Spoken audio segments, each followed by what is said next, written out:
Hindi naman tanong kung bakit may rally kasi lagi na namang may rally sa Pilipinas, bago pa ba yan?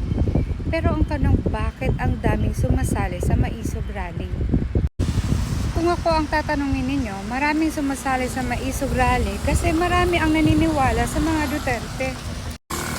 Alam mo yung magugulat ka na lang talaga pag nagsalita na si Baste Duterte, nako, naghihiyawan ng mga tao at biglang lumulobo ang nanonood online.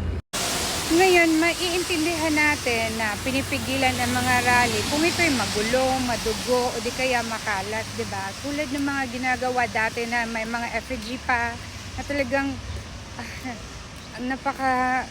napakagulo at nakakasuka yung mga ginagawa nila mga imahe para lang siraan yung nirarally nila, di ba? Lalong-lalo na sa panahon ni PRRD.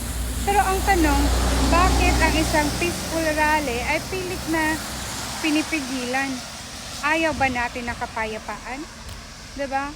So yung mga pumipigil ba sa peaceful rally ay yung gusto nila ay magulo at maggera sa Pilipinas?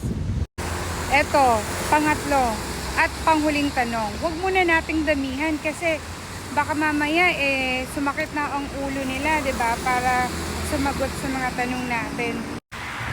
Alam nyo, sa dinami-dami ng topic online, talagang kapag tungkol kay Duterte, nagtitrending. Isipin nyo na lang ako, sino ba naman ako? I am just nobody. Pero kapag pinag-uusapan na yung mga nagawa at yung galing ni Duterte, talagang ang daming pumupunta sa TikTok ko para lang magbigay ng kanilang saloobin at suporta. It just proves one thing, na talagang napakalaki at napakalawak pa ng impluwensya ng mga Duterte, hindi lang sa media, social media, lalong-lalo na sa buong Pilipinas. So ang tanong ngayon, paano nila pipigilan ang galit ng mamamayang Pilipino na ngayon mulat na sa katotohanan? At meron pala akong trivia sa inyo. Alam nyo ba, may Senate hearing today with Senator Bato at na-mention ang LAM. Alam nyo naman siguro kung sino ang LAM. Maniniwala ba kayo sa testigo or resource person na katang-isip lang niya yon at pambobola lang? Huy, bulahin nyo yung lelang yung panot.